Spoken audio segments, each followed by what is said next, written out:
Indian diary देखने वाले सभी दर्शकों को मेरा यानी साहिबा संधू का सत श्री अकाल, आदाब, नमस्ते। आज मैं जिस सेलिब्रिटी को अपने प्रोग्राम इंडियन डायरी में लेके आई हूँ वो और कोई नहीं, उनका नाम है शंकर साहनी जी।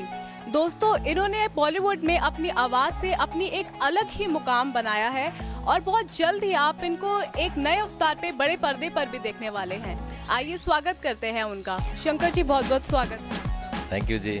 सर, सबसे पहले जो सवाल है मेरे मन में वो ये है कि बचपन से लेके आपका स्टार बनने तक का सफ़र अब तक का कैसा रहा?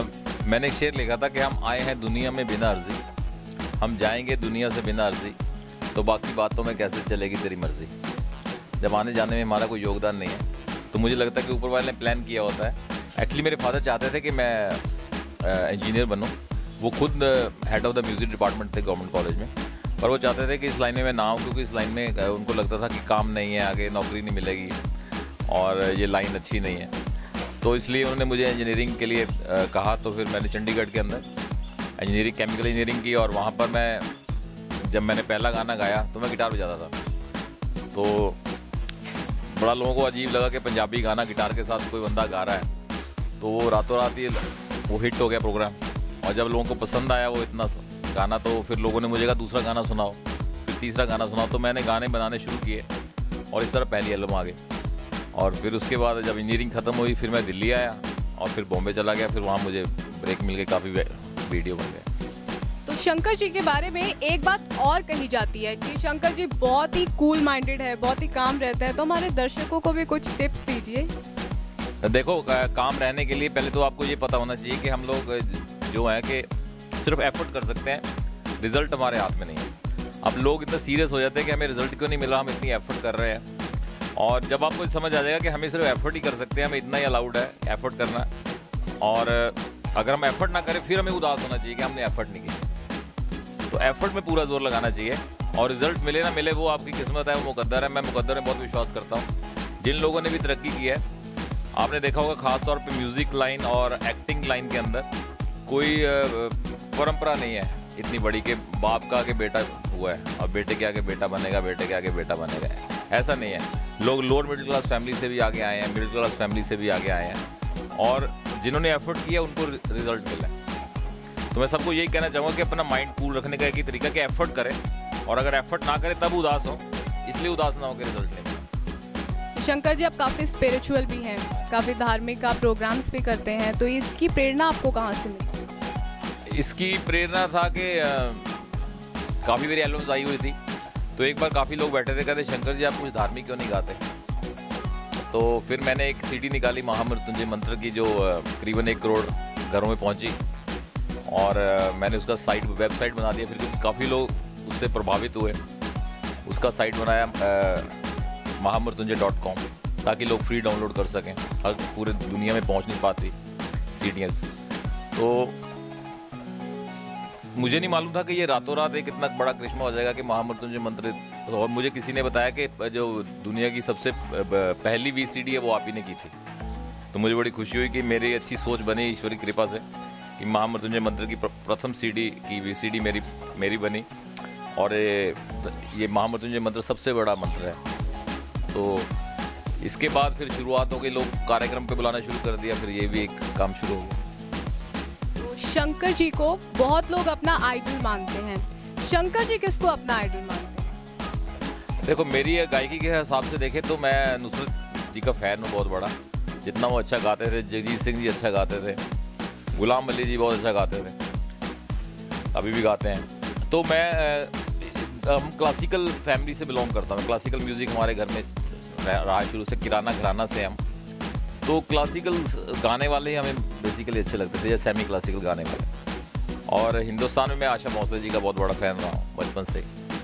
तो ये लोगों को मैं अपना आइडल मानता हूँ। एक प्रोग्राम में मैंने सुना भी था कि आशा जी ने आपके बारे में कहा था कि बहुत अच्छे स्पिरिचुअल जो म्यूज़िक हैं ये गाते हैं। तो आपने एक बार फिर से अपना म्यूज़िक एल्बम सुना था कि इसमें क्या अच्छा लगा आशा जी को, उसके बारे में कुछ बताना चाहेंगे? मैं आशा जी को मिला तो आशा भोसले जी को कहा कि हमने आपके साथ एक एल्बम करनी है। तो आशा जी ने मुझे कहा मैं आप गाती नहीं हूँ, कुछ खास मिले तो गाती हूँ, मेरे पास 1000 सीडियाँ पड़ी हुई हैं गाने के लिए। तो उन्होंने महामृत्युंजय मंत्र सुना हुआ था, तो उन्होंने को हमने सूफी गज़लों की एल्बम एक तैयार की। उनको आशा जी को बोला कि दीदी आप इसको सुनिए, अगर आपको अच्छा लगता है तो आप गाइए। तो उनको बहुत पसंद आई और मुझे उनका एक कॉम्प्लीमेंट नहीं भूलता है कि उन्होंने मुझे कहा कि प्रेस कॉन्फ्रेंस थी वहाँ पर बॉम्बे में, तो उन्होंने मुझे कहा कि आजकल मैं गाती नहीं हूँ पर शंकर जी के साथ एक एल्बम और करना चाहूँगी। तो ये मेरी लाइफ का सबसे बड़ा कॉम्प्लीमेंट था कि, और दूसरा उन्होंने कहा कि मैं सीडी ये किसी को देने जा रही हूँ, कोई परेशान है जीवन में, तो मेरे पास तो बच्चे की नहीं, मुझे भेजो। तो मैं सुना आशा जी सीडी बांट रही हैं, तो ये मैंने क्या गाया, तो मैंने दोबारा लगा के सुना कि ये क्या मैंने कैसा गाया है। मुझे विश्वास नहीं हुआ कि इतने बड़े लोग, इतने बड़े आर्टिस्ट जिनके गले में सरस्वती है, वो भी ये सीडियाँ बांट रहे हैं। शंकर जी खुद बहुत सारे बॉलीवुड के हिट सॉन्ग्स दे चुके हैं, तो आपके लिए जो अब तक का सफ़र था वो कैसा रहा? कितने स्ट्रगल्स आपको करने पड़े या बहुत आसान था आपको यहाँ पे? एक्चुअली स्ट्रगल तो लाइफ तो स्ट्रगल की है, लाइफ जितनी भी है। ये जब आपका एक पड़ाव ख़त्म हो जाता है तो दूसरा इम्तिहान शुरू हो जाता है। जैसे आप 7th ख़त्म की तो 8th हो गई, 8th ख़त्म की तो 9th हो गई। ऐसी लाइफ में होता है, आपने जैसे एक पड़ाव ख़त्म किया दूसरी की तैयारी होती है, क्योंकि इच्छा जो होती है हमारी, जो हमारी डिज़ायर्स है वो कभी ख़त्म नहीं होती। और जब मैं बॉम्बे पहुंचा तो मुझे, अब हम आशा जी की सीडी कर रहे थे उस समय, तो मुझे 5-6 फिल्में मिल गई है एज ए म्यूज़िक डायरेक्टर। उसमें सब ने गाया मेरे साथ। अभी सुनिधि चौहान जी गा रहे हैं, ममता शर्मा उसमें गा रही हैं, जसविंदर नरूला गा रही हैं, आशा जी गा रहे हैं, संजीवनी गा रही हैं, काफ़ी जितने और नए बंदों को बहुत गवा रहा हूँ मैं इसमें। तो मुझे ये सारा जो लगा कि you should be at a right place at right time, तो सब हो जाता है। पर आपको मगर कभी ये नहीं होना चाहिए कि मैं कभी काम नहीं छोड़ना चाहिए कि मैं यार ये काम नहीं चल रहा, मैं कुछ और काम कर लूँ। वही काम करना चाहिए जिसमें पैशन है, क्योंकि every dog has a day, हर बंदे का दिन आता है। तो आप वही काम करो जिसमें आपका पैशन है, तो आप आगे बढ़ सकते हैं। म्यूज़िक में बचपन से आपका इंटरेस्ट रहा था? हाँ, मैं बचपन से गाता था। मैं स्कूल से ही बड़ा पॉपुलर था। यूनिवर्सिटी में मैं चंडीगढ़ में बहुत ज़्यादा पॉपुलर हो गया और जाके, तो मुझे लोगों ने ही आर्टिस्ट बनाया कि आपकी सीडी कब आ रही है, आपकी सीडी कब आ रही है। तो फिर मैं अपने पेरेंट्स को बोला कि मुझे कुछ पैसे दो, मैं सीडी बनाना चाहता हूँ। फिर बन गई सीडी। तो बात हो रही है स्टूडेंट लाइफ की, तो मैं जानना चाहूँगी, हमारे दर्शक भी जानना चाहेंगे कि आप किस तरीके के स्टूडेंट होते थे। वैसे तो आप बहुत नॉटी लगते हैं, बट फिर भी मैं आपके मुँह से सुनना चाहती हूँ। मैं जब स्टूडियस बहुत था, पढ़ता बहुत था और मस्ती बहुत करता था। मैं जब इंजीनियरिंग कॉलेज पहुँचा तो मैं वहाँ पे मेरा जो एंट्रेंस टेस्ट होता है और नेशनल लेवल पे होता है, 60 बच्चे होते हैं, और उसमें से जो ओपन कोटा होता है वो मेरे 40-50 का होता है, बाकी रिजर्व कैटेगरी होती हैं। तो बहुत पढ़ाई करके हम वहाँ पहुँचे, और मैं क्या पहले 2, 4, 5 लोगों में मेरे नाम होगा। और जब मैंने वहाँ पे छोड़ा तो मेरा लास्ट के 5 बंदों में मेरा पढ़ाई में नाम था, क्योंकि वहाँ जाके मुझे इतनी शोहरत मिली कि मेरा पढ़ाई से ध्यान हट गया। और चले जाते थे हम लोग, क्लास अटेंड करने जाते थे, बैक बेंचेस थे, आगे नहीं बैठते थे, क्योंकि पहले तो बहुत आगे बैठते थे, बड़ा इंटरेस्ट लेते थे फर्स्ट सेमेस्टर में। तो फिर धीरे धीरे जब लोगों ने प्यार देना शुरू किया तो सीट भी पीछे हो गई, और कभी कभी तो हम सो भी जाते थे क्लास में, क्योंकि सारी रात शोज़ करते थे, प्रोग्राम करते थे। और प्रोफेसर्स को भी ज़्यादा सिंपैथेटिकली लेते थे हमें कि चलो ये आर्टिस्ट है, इसको इसी लाइन में बढ़ने दो आगे।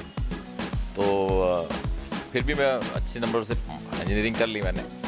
पर यह कि मुझे वहाँ पे चंडीगढ़ के अंदर बहुत इतना प्यार दिया लोगों ने, और उसी की बदौलत ये है कि आज मैं यहाँ पर। तो आपकी बहुत ज़्यादा फ़ैन फॉलोइंग थी, लड़कियाँ भी बहुत आपकी फ़ैन रही होंगी। किसी पे आपका क्रश या किसी का आप पर क्रश? जितने भी आर्टिस्ट होते हैं वो उनका कहीं ना कुछ हो ही जाता है। और ये मुझे तो लगता है कि ये जो फैंस होते हैं यही आपको ज़िंदा रखते हैं, चाहे वो आपको क्रश के रूप में हो, चाहे आपको प्यार के रूप में हो। और अगर तादाद इनकी बढ़ जाए तो उनकी तरफ ज़्यादा झुकाव नहीं करना चाहिए, क्योंकि मेन अपना फोकस म्यूज़िक रखेंगे तो ये चीज़ें आपको डिस्टर्ब नहीं कर सकती, चाहे लड़का है चाहे लड़की है। ये इनका प्यार जो होता है या क्रश होता है या लव होता है, वो एक उम्र होती है, कॉलेज लाइफ में सबको होता है, तो उतना तो सबका ही हमारा भी हुआ। तो आप कुछ रिवील करना चाहेंगे उन दिनों के बारे में? उन दिनों में तो मैं जैसे नया था, मैं 16 साल का था, और 16 साल के बंदे को एकदम इतनी बड़ी फ़ैन फॉलोइंग मिल जाए, पूरे शहर के अंदर 1 या 2 ही सिंगर थे। और बस मुझे तो यही लगता था कि जैसे मेरे पास अब बाइक होता था तो हम लोग घूमते रहते थे, कभी शिमला चले गए, कभी इधर चले गए, कभी उधर चले गए, कोई ना कोई फ्रेंड साथ, कुछ स्टडी नहीं था। तो कोई ऐसा मोमेंट आपका जो आज तक आपको भुला ही नहीं भूलता, आपका वन ऑफ फेवरेट मोमेंट? बहुत सी मोमेंट है मेरी लाइफ में जो भुलाए नहीं भूलते। और सबसे एक बार क्या हुआ था, हाँ वो मुझे बड़ा अच्छा लगा, जब कौन बन गया करोड़पति में अमिताभ बच्चन जी ने मुझे लेके सवाल पूछा, तो वो ऑप्शंस वगैरह दिए उसमें, तो वो मुझे बड़ा अच्छा लगा कि ये मैं सवाल पूछा गया गाना लेके, तो दैट वाज अनफॉरगेटेबल। तो दर्शकों, ये थे हमारे साथ शंकर सहानी जी। बातों का सिलसिला यूं ही जारी रहेगा। मिलते हैं आपको छोटे से ब्रेक के बाद।